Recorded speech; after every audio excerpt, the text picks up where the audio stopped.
The girl who rejected me. Applied for a job at my company. Have you ever been judged before anyone even knew your story? Have you ever stood in a crowded room while people laughed at you, not because you did something wrong, but simply because you weren't rich enough? This is the story of a young man who was treated like he was invisible. A man who was humiliated in front of an entire college. A man everyone believed would never become anything. But years later, the same people who laughed at him would stand in line, hoping for a second chance. And one woman, the woman who destroyed his confidence with a single sentence, would one day walk into his office asking for a job. She had no idea. The quiet boy she once mocked had become the CEO of one of the fastest-growing companies in the country. This is a story about betrayal, pain, determination, and the sweetest kind of revenge. Success.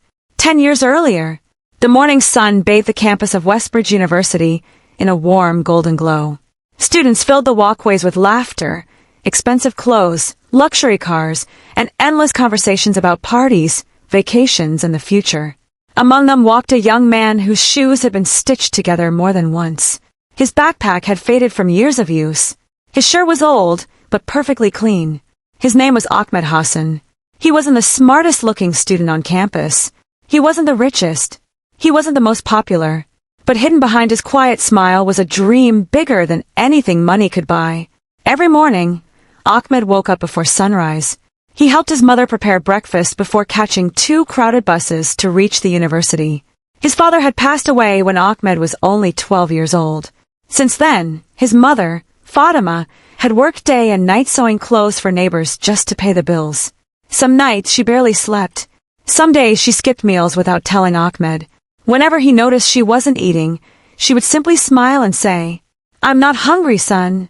Ahmed knew she was lying. He also knew why. Every sacrifice she made had only one purpose: to keep his dream alive. That dream brought Ahmed to Westbridge University on a full academic scholarship. He had graduated at the top of his high school.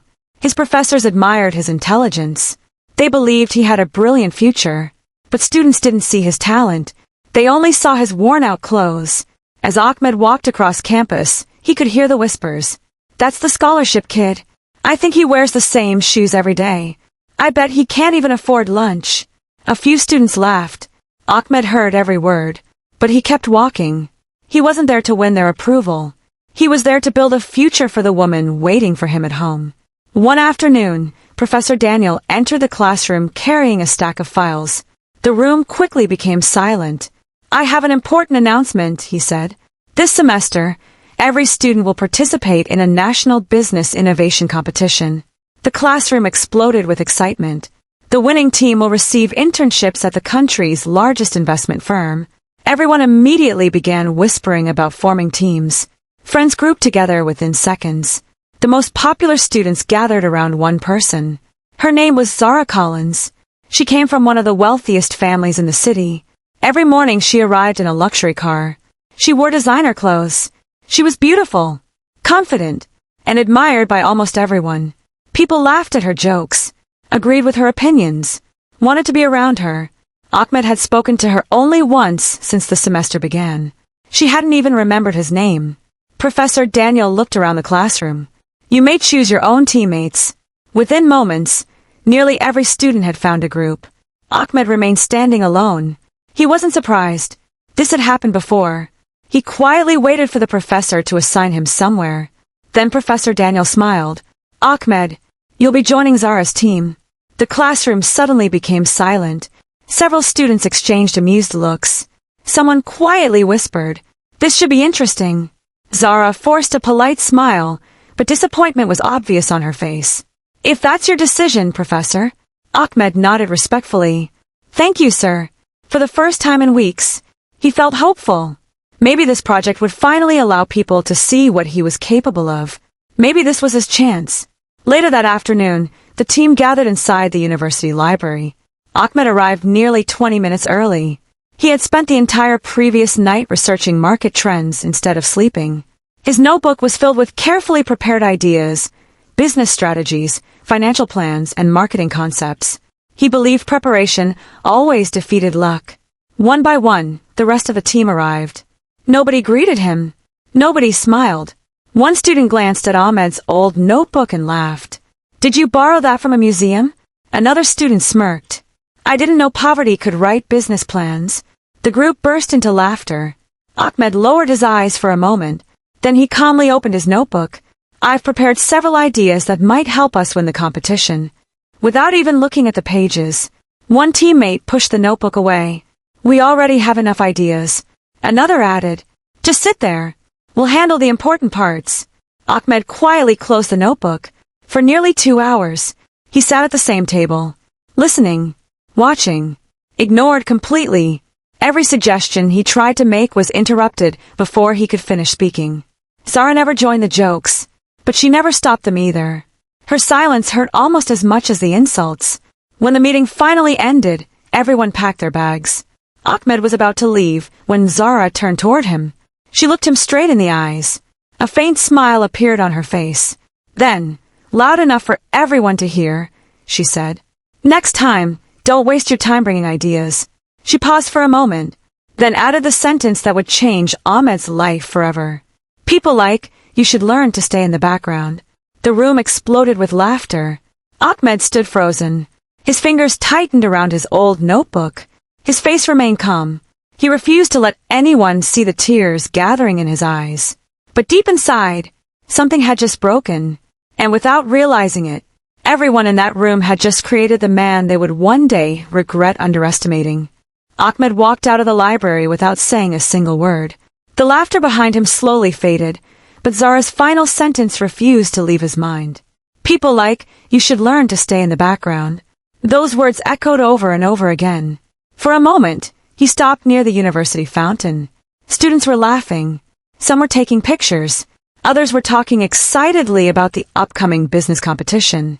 Life around him continued as if nothing had happened. But inside Ahmed, everything had changed.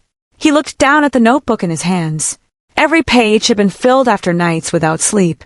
While other students enjoyed parties and weekends, he had spent countless hours in the public library studying successful businesses, writing business plans, and dreaming about a better future.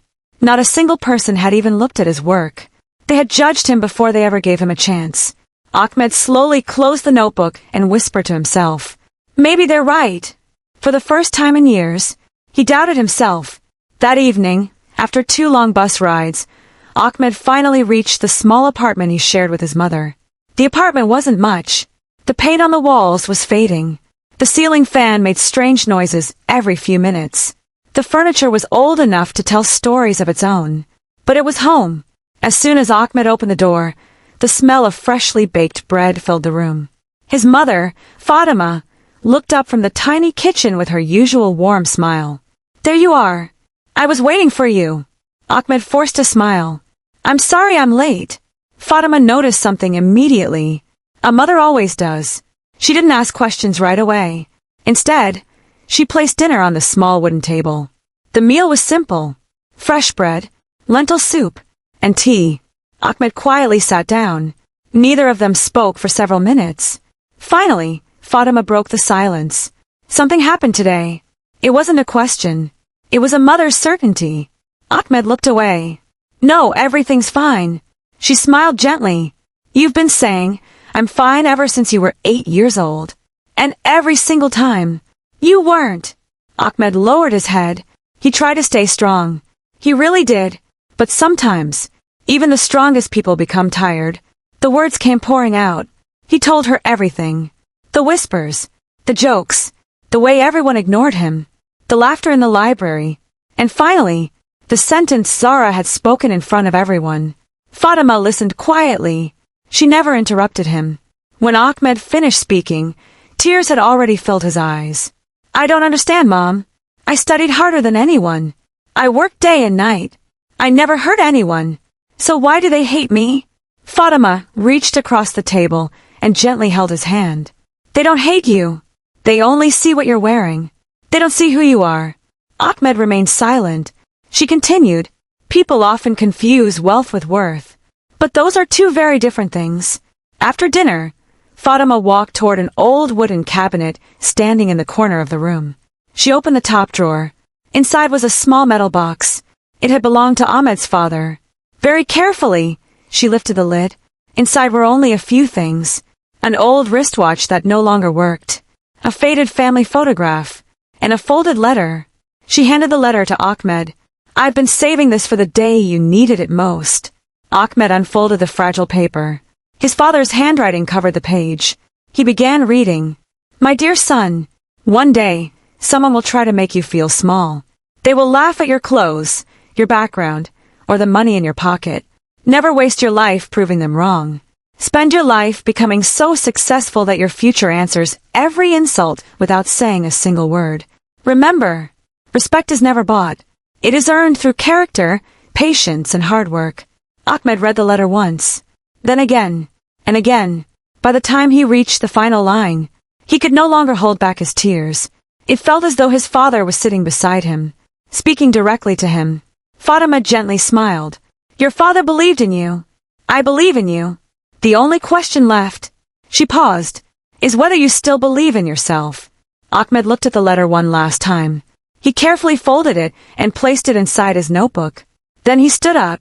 For the first time since leaving the university, his shoulders were no longer heavy. His eyes no longer carried doubt. Instead, they carried determination. That night, while the rest of the city slept, Ahmed opened his notebook once again. He crossed out every old goal he had written. Then, on a fresh blank page, he slowly wrote 6 words that would shape the rest of his life. "Success will be my only revenge." From that night forward, he stopped trying to impress people. He stopped worrying about those who laughed at him. He made a silent promise to himself. One day, the same people who ignored him would know his name. But before that day could ever come, life was about to test him in a way he never imagined.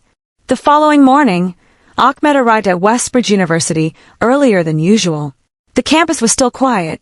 A cool breeze swept through the empty walkways as the first rays of sunlight touched the old brick buildings. For the first time in weeks, Ahmed wasn't thinking about Zara. He wasn't thinking about the students who laughed at him. His father's letter was folded neatly inside his notebook. Every time doubt tried to enter his mind, he remembered one sentence. "Let your success answer every insult." He smiled to himself. "No more feeling sorry for myself. From today, I work for my future." As more students began arriving, the peaceful silence disappeared. Luxury cars filled the parking lot. Groups of friends gathered outside the main building.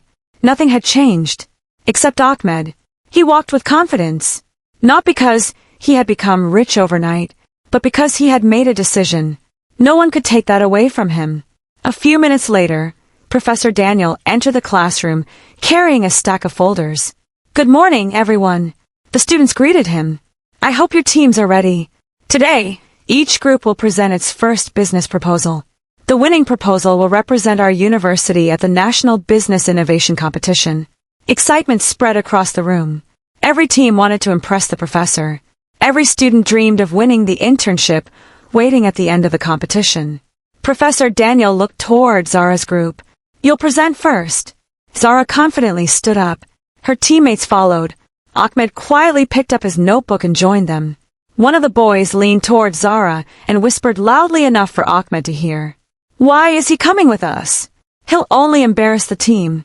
Several students laughed again. Ahmed ignored them. The team walked onto the stage. Professor Daniel smiled. "So, who will begin?" Before Ahmed could speak, one of Zara's teammates answered. "Zara will present everything." Professor Daniel looked surprised. "What about Ahmed?" "We don't need him, Professor. He didn't contribute." Ahmed lowered his eyes. He knew that wasn't true. Every important idea inside their presentation had originally come from his notebook. But no one knew that, because no one had ever bothered to read his name on those pages. The presentation began. Zara spoke confidently. The audience applauded. The judges nodded. Everything seemed perfect. Then Professor Daniel asked a simple question. "What makes your business model different from the thousands already in the market?" The room became silent. Zara hesitated. She looked toward her teammates. Nobody answered. Another judge asked, "How will your company make a profit during the first year?" Again, silence. The confidence that filled the stage only moments ago slowly disappeared. Professor Daniel waited patiently. "Anyone?" Ahmed quietly raised his hand. One teammate immediately whispered, "Don't make this worse." But Professor Daniel noticed him. "Ahmed, do you have an answer?" Ahmed slowly stepped forward. His heart was racing. Every student in the room was watching him. Even Zara looked nervous. Ahmed took a deep breath. Then he began speaking. He explained the complete business strategy. He described the target market. He broke down the financial projections. He explained customer behavior, marketing costs, growth plans, future expansion. Every answer came naturally, not because he had memorized them, but because he had created them. The classroom became completely silent. Nobody interrupted him. Nobody laughed. For nearly 10 minutes, the only voice inside the room was Ahmed's. When he finally finished, Professor Daniel smiled. One of the judges slowly closed his notebook. Another judge nodded with genuine admiration. Then Professor Daniel looked directly at Ahmed. "Outstanding! That was one of the clearest business presentations I've heard from a first-year student." The classroom erupted into applause. Not everyone clapped willingly, but they clapped. For the first time, Ahmed wasn't invisible anymore. Several students looked at each other in surprise. One whispered, "I didn't know he was that smart." Another quietly said, "Maybe we judged him too quickly." Ahmed looked toward Zara. For just a second, their eyes met. She didn't smile. She didn't apologize. Instead, she looked uncomfortable, almost threatened. As the class ended, students surrounded Zara's team, congratulating them on the presentation. But something inside Zara had changed. She wasn't happy. She wasn't celebrating. She kept thinking about one thing. The loudest applause of the day hadn't been for her. It had been for Ahmed. And deep inside, jealousy quietly began replacing pride. Ahmed didn't notice. He simply packed his notebook, thanked Professor Daniel, and walked toward the exit. He believed things were finally getting better. He had no idea. Someone had already decided to make sure his success would never happen again. Ahmed left the classroom that afternoon with something he hadn't felt in a very long time. Hope. For the first time since joining Westbridge University, people weren't looking at him with pity. They were looking at him with respect. As he walked through the hallway, two students stopped him. "Hey, Ahmed, your presentation was amazing.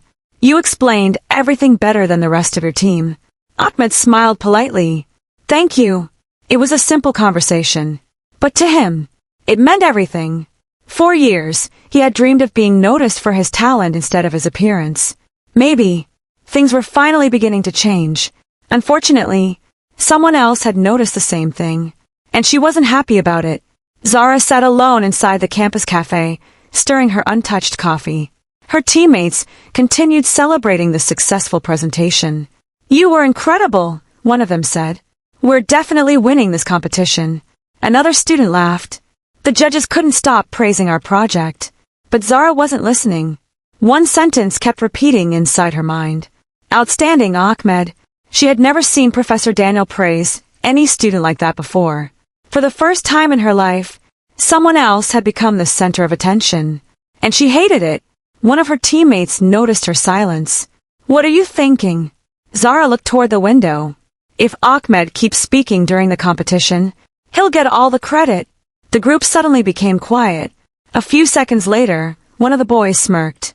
"So, we make sure he doesn't." Over the next few days, Ahmed noticed something strange. Whenever the team met, nobody informed him. Important messages disappeared from the group chat before he could read them. Meeting times changed without warning. Whenever he arrived, the discussions were already over. At first, he thought it was just a misunderstanding. Then it kept happening. Again and again. One afternoon, he finally approached Zara after class. "I think I'm missing some of the meeting updates." Zara looked at him with an innocent smile. "Oh, really? I guess someone forgot to tell you." Ahmed nodded politely. "Could you let me know next time?" "Of course." But the next meeting happened without him again. Professor Daniel called every team into the lecture hall the following Monday. "I have an important announcement. The university has selected 10 teams for the regional finals." The classroom erupted with applause. Professor Daniel continued, "Each team must submit a complete business proposal by Friday. The proposal must include every member's contribution." Ahmed smiled. He had already prepared most of the financial strategy. He spent the next 3 nights working until nearly sunrise.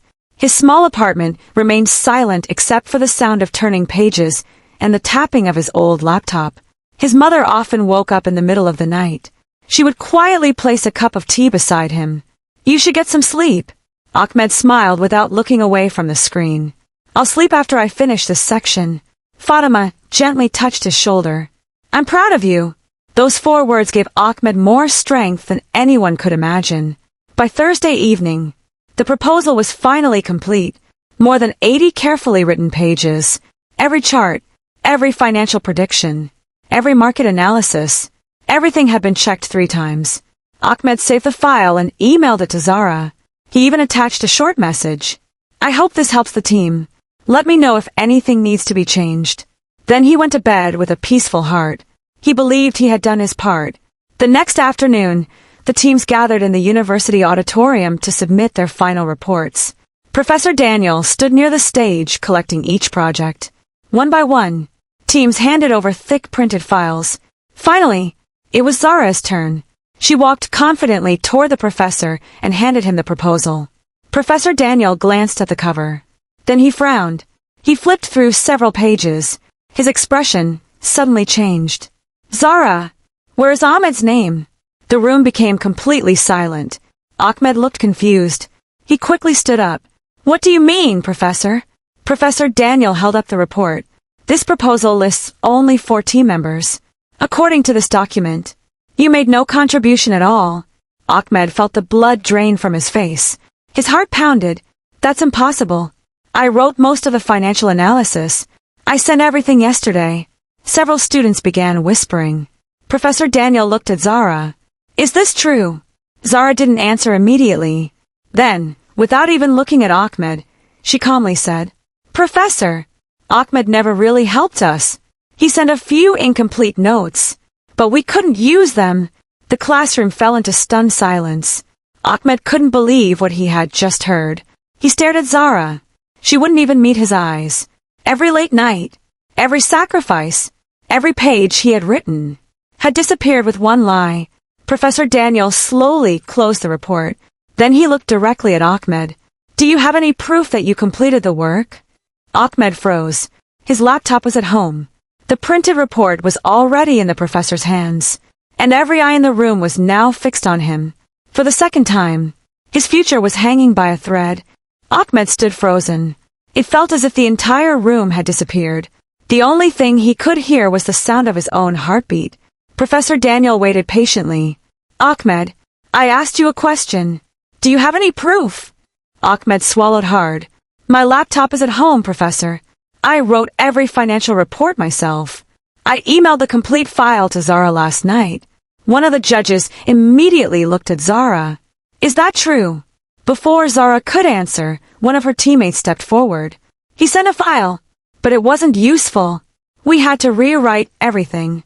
Another student quickly added, "Honestly, Professor, Ahmed is exaggerating." A few students nodded. Others simply remained silent. Ahmed couldn't believe what he was hearing.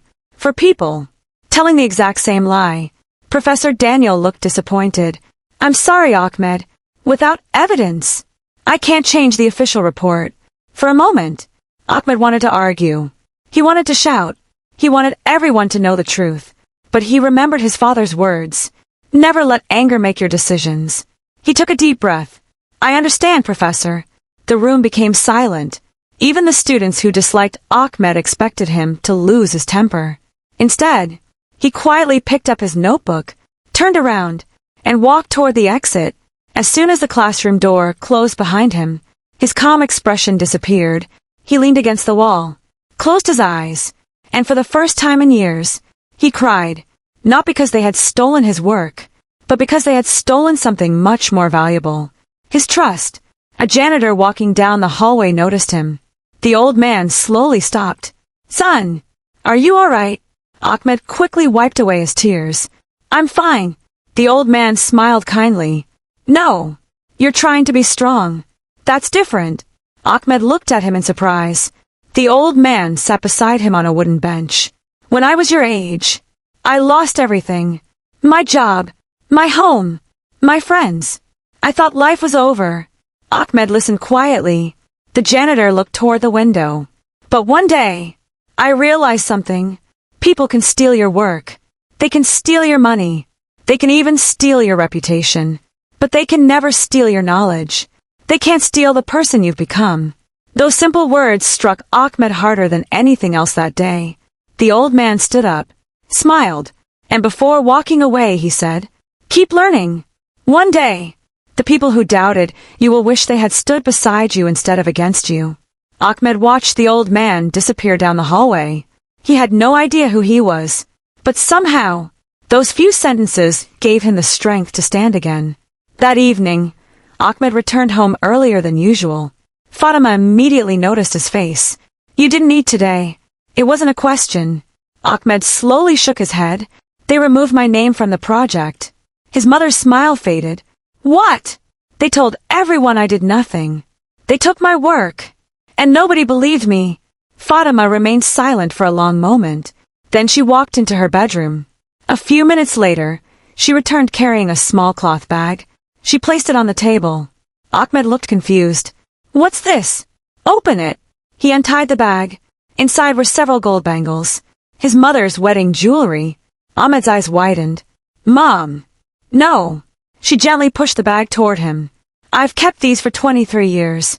I always thought I'd save them for your wedding." She smiled. "But today, your future is more important."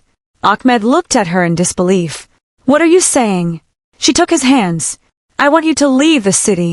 Go somewhere no one knows your name. Study. Work. Build the life your father dreamed of." Ahmed couldn't hold back his tears. "I can't sell your jewelry. You've sacrificed enough." Fatima smiled softly. "My son, jewelry sitting in a drawer has no value.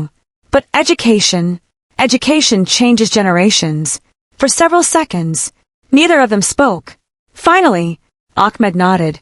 "I promise you, one day, I'll buy these back, and I'll buy you every piece of jewelry you've ever dreamed of." Fatima laughed through her tears. "I don't want gold. I only want to see you happy." The next morning, Ahmed walked into Professor Daniel's office. He placed a neatly folded letter on the desk. Professor Daniel looked surprised. "What's this?" "My withdrawal form." The professor immediately stood up. "Ahmed, don't do this. You're one of the brightest students I've ever taught." Ahmed smiled politely. "I know, and because of everything you've taught me, I've realized my future isn't here anymore." Professor Daniel looked at him for several seconds. Then he slowly opened a drawer. He removed a business card. "I was saving this until after graduation, but I think you need it now." Ahmed looked at the card. It belonged to Michael Reynolds, the founder of one of the fastest-growing technology companies in the country. "He owes me a favor," Professor Daniel said. "Go meet him. Don't tell him your story. Let your talent speak for itself." Ahmed carefully accepted the card. At that moment, he didn't know that this single piece of paper was about to change his life forever.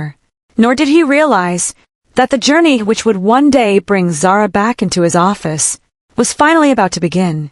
3 days later, Ahmed stood at the city's central bus station with nothing but a worn backpack, a small suitcase, and the business card Professor Daniel had given him. His mother stood beside him, trying to smile, but the tears in her eyes told a different story. She reached into Ahmed's jacket pocket and quietly slipped in a folded envelope. "Don't open it until the bus leaves." Ahmed hugged her tightly. "I'll come back for you." Fatima smiled. "I know you will, but don't come back until you've built the life you deserve." The bus engine started. Passengers began taking their seats. Ahmed climbed aboard and found a seat beside the window. As the bus slowly pulled away, he looked back. His mother remained standing exactly where he had left her. She kept waving until she disappeared from sight. Only then did Ahmed open the envelope. Inside were $200 and a handwritten note. "This isn't much, my son. It's everything I have. Spend it wisely. And remember, no matter how difficult life becomes, never let bitterness replace kindness. Your father and I raised a good man. Don't let the world change that." Ahmed closed his eyes. A single tear rolled down his cheek. He folded the note carefully and placed it beside his father's letter. Those 2 pieces of paper became the most valuable things he owned. 8 hours later, Ahmed arrived in Brookhaven City. The city was unlike anything he had ever seen. Towering glass buildings reflected the afternoon sun. People rushed through crowded streets. No one knew his name. No one cared where he came from. For the first time in years, he felt completely alone. But strangely, he also felt free. The address on Michael Reynolds' business card led him to a modern office building in the financial district. The company occupied the top 10 floors. Employees in business suits walked confidently through the lobby. Ahmed looked down at his old shoes. For a brief moment, he wondered if he should leave. Then he remembered his mother's words. Don't let the world decide your worth. He walked to the reception desk. Good afternoon. My name is Ahmed Hassan. I have a referral from Professor Daniel Carter. The receptionist politely accepted the business card. Please have a seat. A few minutes later, a middle-aged man wearing a gray suit stepped into the lobby. He looked directly at Ahmed. So, you're Daniel's student. Ahmed stood immediately. Yes, sir. The man smiled. I'm Michael Reynolds. I've heard you're talented. Ahmed extended his hand. It's an honor to meet you. Michael shook his hand firmly. Let's see if your professor was right. Instead of taking Ahmed to a conference room, Michael led him into a small office with nothing but a whiteboard and a table. He placed a folder in front of Ahmed. This company is losing money. I want you to tell me why. Ahmed opened the folder. Sales reports, customer feedback, financial statements, marketing expenses. There were hundreds of pages. Michael checked his watch. You have 1 hour. Good luck. The door closed. Ahmed took a deep breath. Then he started reading. He forgot about time. He forgot about hunger. He forgot about everything except solving the problem. Exactly 58 minutes later, there was a knock on the door. Michael walked back inside. So, what did you find? Ahmed stood up. There isn't just one problem. There are 7. Michael raised an eyebrow. Go on. Ahmed walked toward the whiteboard. For nearly 40 minutes, he explained every mistake. He pointed out unnecessary spending, weak marketing decisions, poor customer retention, pricing errors, hiring problems, and a simple strategy that could increase profits within 6 months. When he finished, the room became completely silent. Michael stared at the whiteboard. Then he looked back at Ahmed. A slow smile appeared on his face. I've had senior consultants review this company. None of them noticed half the things you just found. Ahmed said nothing. Michael walked toward the window. You know, Professor Daniel didn't tell me your story. He only said 1 sentence. Ahmed looked curious. What did he say? Michael smiled. He told me, if this young man ever walks into your office, don't ask where he came from. Ask where he's going. Ahmed felt a lump in his throat. Michael turned around. I don't have a management position available. Ahmed nodded. I understand. But, Michael continued, I do have an internship. The pay isn't great. The hours are long. And nobody gets special treatment. Ahmed smiled for the first time that day. I don't want special treatment. I just want an opportunity. Michael extended his hand. Then welcome to Reynolds Technologies. Ahmed shook his hand. At that moment, he wasn't rich. He wasn't successful. He wasn't famous. But for the first time since leaving home, someone had believed in him because of his ability, not because of his background. Ahmed had finally been given a chance. What he didn't know was that this small internship would become the first step toward building an empire. And hundreds of miles away, back at Westbridge University, Zara was about to discover a secret that would leave her speechless. Back at Westbridge University, life went on as if Ahmed had never existed. The business competition continued. Classes were full. The hallways echoed with laughter. And Zara remained the most admired student on campus. At least, from the outside. Inside, however, something had changed. Every time Professor Daniel entered the classroom, he looked at the empty seat where Ahmed used to sit. One afternoon, after class ended, he called Zara into his office. Please have a seat. Zara smiled confidently. Is something wrong, Professor? Professor Daniel folded his hands on the desk. I have a simple question. Did Ahmed really contribute nothing to your project? For the first time, Zara hesitated. She quickly forced another smile. Professor, we already discussed this. He barely helped. Professor Daniel quietly opened his desk drawer. He pulled out a printed document. I received this email the day after the project was submitted.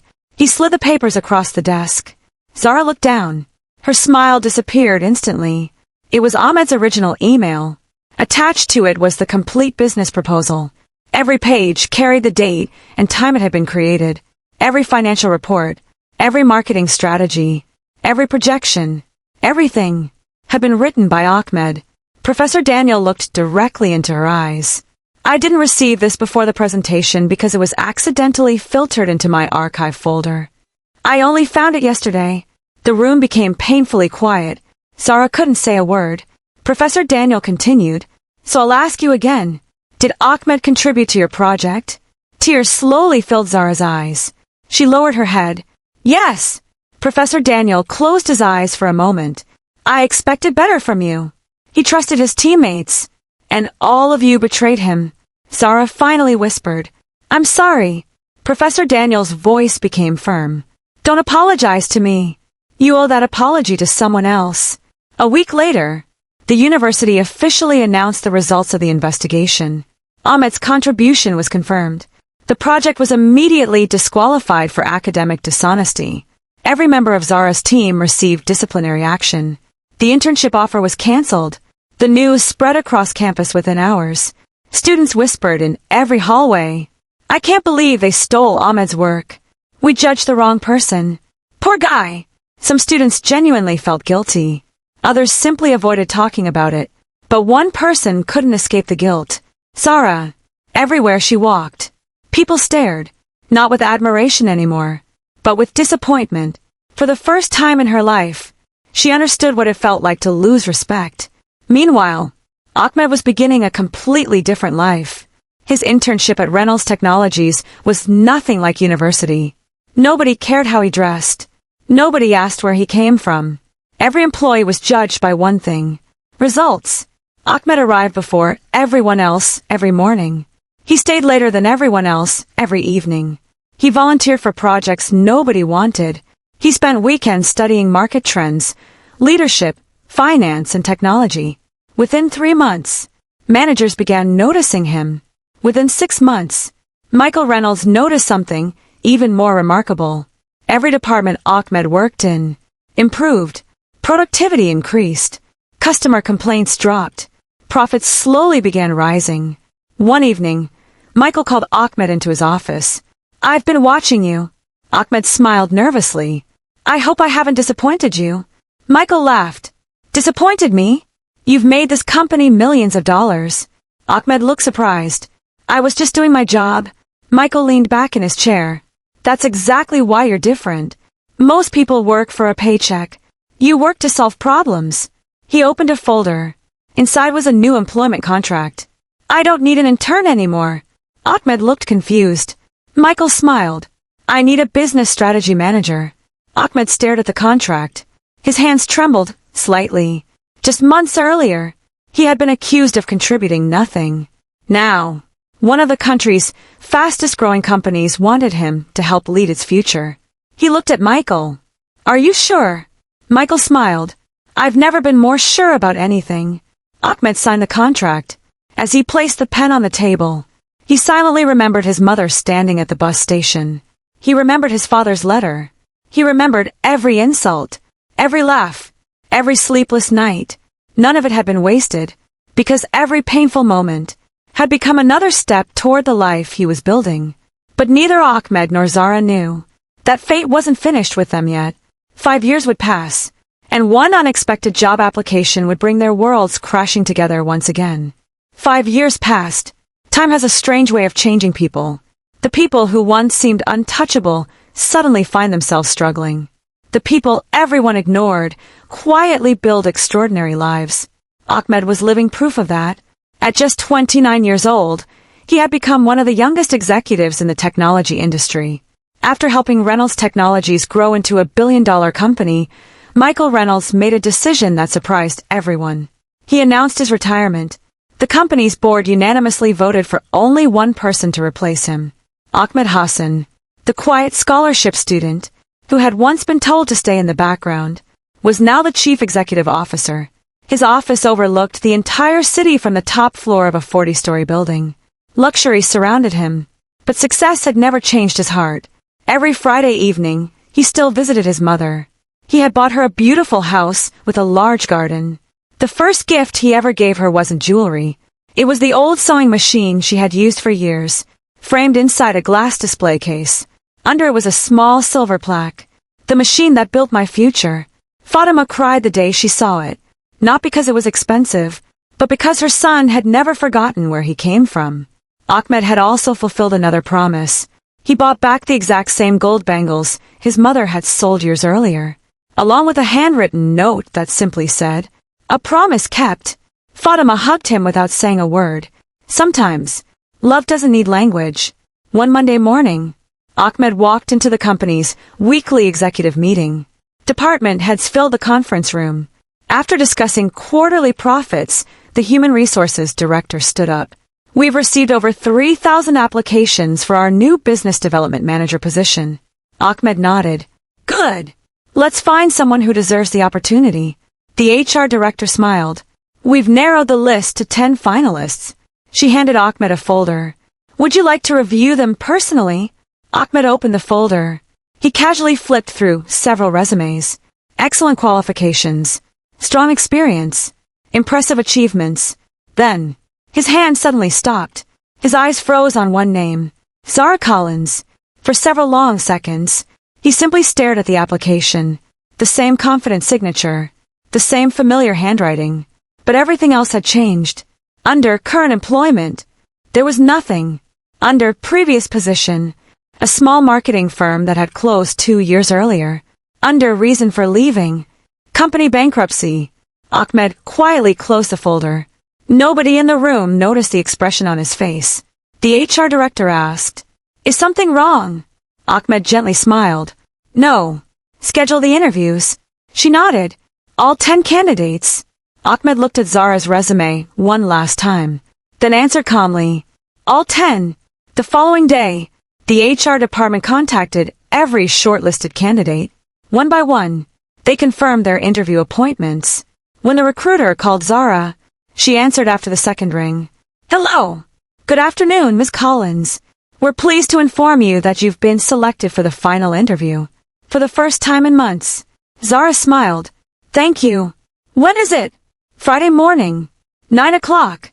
I'll be there." She ended the call and quietly sat down. Her apartment was small. The furniture was old. Several unpaid bills lay scattered across the kitchen table. Life had become painfully different. Her father's business had collapsed after a series of bad investments. The family's fortune disappeared almost overnight. Friends who once surrounded them slowly vanished. Luxury cars were sold. Their mansion was gone. Even relatives stopped calling. For the first time in her life, Zara understood what it meant to struggle. She looked at the interview invitation again. This is my chance. She had no idea the company she was about to enter was led by the one person she had spent years trying to forget. Friday morning arrived. Employees hurried through the lobby of Reynolds Technologies. Candidates waited nervously in the reception area. Some reviewed their resumes. Others practiced interview answers under their breath. Zara adjusted her blazer and took a deep breath. This could change everything. The receptionist smiled warmly. "Ms. Collins." "Yes. The interview panel is ready. Please follow me." She stood up. Her heart raced as she walked toward the executive floor. The elevator doors slowly opened. She stepped inside. The doors closed behind her. She had absolutely no idea that in less than 5 minutes, she would come face to face with the quiet young man she had once told to stay in the background. And nothing in her life would ever be the same again. The elevator moved upward in complete silence. Each passing floor made Zara's heart beat a little faster. She looked at her reflection in the polished steel doors. She had rehearsed this interview dozens of times. She knew the company's history, its products, its vision. She had prepared answers for every possible question. But there was one thing she wasn't prepared for. The truth waiting behind those doors. The elevator stopped. 40th floor. The doors slowly opened. A receptionist greeted her with a warm smile. "Good morning, Ms. Collins. The interview panel is ready. This way, please." Zara nodded. "Thank you." She followed the receptionist through a long hallway decorated with awards, innovation trophies, and framed newspaper headlines. One headline immediately caught her attention. Reynolds Technologies named the fastest-growing company of the year. Another read, CEO Ahmed Hassan leads record-breaking expansion. Zara stopped walking. Her eyes remained fixed on the photograph beneath the headline. The man in the picture was wearing a navy blue suit. Confident, calm, successful. For a brief second, she frowned. Ahmed Hassan. The name sounded strangely familiar. Before she could think any further, the receptionist smiled. Right this way. The office door slowly opened. The candidate has arrived. A deep voice answered from inside. Please send her in. Zara stepped into the room. Without looking up, the man behind the large wooden desk continued reading her resume. The office was elegant but simple. Floor-to-ceiling windows overlooked the entire city. Bookshelves lined one wall. Awards covered another. Everything reflected discipline rather than luxury. The man finally closed the file. He slowly raised his head. Their eyes met. Time stopped. Zara's face turned completely pale. Her lips parted in shock. No! It couldn't be. The quiet scholarship student. The boy she had humiliated in front of the entire class. The one she had called worthless, was sitting in the CEO's chair. Ahmed looked exactly the same. Only older. More confident. More composed. He wasn't smiling. He wasn't angry either. He simply looked at her with calm eyes. Good morning, Miss Collins. His voice was steady, professional, almost emotionless. Zara could barely breathe. Ahmed. He gently interrupted her. Please. This is an interview. You may call me Mr. Hassan. The silence became unbearable. For several long seconds, neither of them spoke. Finally, Ahmed pointed toward the chair. Please have a seat. Her hands trembled slightly as she sat down. She still couldn't believe what she was seeing.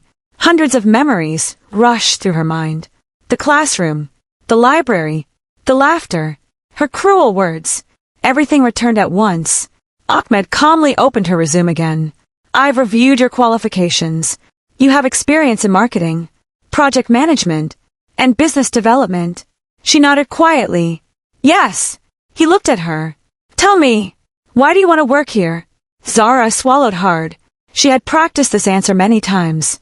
But now, every word had disappeared. She stopped. Ahmed waited patiently. There is no rush. She lowered her eyes. My family's business failed. I've been looking for work for almost a year. This opportunity means everything to me. Ahmed listened without interrupting. Then he asked another question. What do you believe is the most important quality in a business leader? She answered almost immediately. Integrity. Ahmed remained silent. The word echoed through the room. Integrity. For the first time since entering the office, Zara realized what she had just said. 5 years earlier, she had shown none. Tears slowly filled her eyes. I know, she whispered. I don't deserve to say that. Ahmed quietly closed the resume. You remember. She nodded. I remember everything. Another long silence filled the room. Finally, Zara looked directly at him. I'm sorry. I know saying those words won't change the past. I judged you because you were poor. I let others steal your work. I stayed silent when I should have defended you. I've regretted it every single day. A tear rolled down her cheek. I don't expect forgiveness. I only wanted you to know. You were the one person I was ashamed to face again. Ahmed leaned back in his chair. For years, he had imagined this moment. He had imagined anger, arguments, revenge, humiliation. Instead, he felt something completely different. Peace. He looked out the window for a moment before speaking. Do you know what the greatest revenge is? Zara slowly shook her head. Ahmed smiled very faintly. It's waking up one day and realizing the people who tried to stop you no longer have the power to hurt you. He stood up and walked toward the window. When I left university, I thought I had lost everything. But looking back, I realized I actually gained something. A reason to become better. He turned around. If none of that had happened, I probably wouldn't be standing here today. Zara wiped away her tears. I truly am sorry. Ahmed nodded. I believe you. Then he walked back to his desk, picked up her resume, and reached for a pen. Zara held her breath. She had no idea whether Ahmed was about to reject her or give her the second chance she had spent 5 years praying for. The room was completely silent. Zara couldn't take her eyes off the pen in Ahmed's hand. One signature, one word, could completely change her future. Ahmed looked at her resume one last time. Then he quietly placed it back on the desk. He folded his hands and looked directly at her. "Miss Collins, I have one final question." Zara nodded nervously. "Yes. If I hire you today, how do I know you won't make the same mistake again?" She didn't answer immediately. Instead, she slowly reached into her handbag and pulled out a small notebook. It was old. Its corners were worn. She carefully opened the first page. "I carry this everywhere." Ahmed looked at it. Every page was filled with handwritten notes, lessons, mistakes, goals. At the very top of the first page, one sentence was written in large letters. "Never judge a person by what they have. Judge them by who they are." Zara looked at Ahmed. "I wrote that 5 years ago, the day I learned the truth. I've spent every day trying to become a better person." She closed the notebook. "I can't change what I did, but I can choose who I become from this day forward. I don't want sympathy. I only want one chance to prove that I've changed." Ahmed remained silent. He remembered his own journey, the crowded buses, the sleepless nights, his mother's sacrifices, the old sewing machine, his father's letter, the insults, the tears. Every painful moment had shaped the man he had become. Then he remembered something else. The promise he had made to himself years ago. Success will be my only revenge. Not humiliation. Not hatred. Not revenge through suffering. Success. He picked up his pen, signed the last page of Zara's application, then slid it across the desk. "Congratulations. You got the job." Zara stared at the paper. She couldn't believe what she was seeing. Her hands began to tremble. You're hiring me?" Ahmed smiled gently. "Yes." Tears filled her eyes. "But after everything I did, you owe me nothing." Ahmed nodded. "You're right. I don't. But someone once gave me a chance when I had nothing. If Michael Reynolds had judged me by my past, I wouldn't be sitting in this office today. I won't make that same mistake." Zara covered her face as tears streamed down her cheeks. "Thank you. I won't disappoint you." Ahmed stood and extended his hand. "I hope you won't." She shook his hand. This time, there was no pride, no arrogance, only gratitude. 6 months later, Zara had become one of the hardest working employees in the company. She arrived early, stayed late, helped every new employee. She earned everyone's respect through honesty and dedication. No one knew the story she and Ahmed shared, and neither of them ever spoke about it again. The past had already taught its lesson. There was no reason to keep living in it. One Friday evening, Ahmed drove to his mother's house as he always did. Fatima welcomed him with a warm hug. Over dinner she smiled and asked, "So, did you finally get your revenge?" Ahmed laughed softly. He thought for a moment before answering. "No, I got something much better." She looked at him curiously. "What?" Ahmed smiled. "Peace. I realized revenge doesn't heal the heart. Forgiveness does." Fatima reached across the table and gently held his hand. "Your father would have been proud of you." Ahmed looked toward the framed photograph hanging on the wall. For a few quiet seconds, he simply smiled. He had kept every promise. He had built the future his parents dreamed of. He had honored every sacrifice. And most importantly, he had never allowed bitterness to define the man he became. Months later, Ahmed was invited to deliver a speech at Westbridge University, the same campus where his journey had begun. He stood on the stage, looking at hundreds of students. Some came from wealthy families. Others were struggling, just as he once had. He smiled and began with one simple sentence. "When I was a student here, I believed the people who laughed at me had won."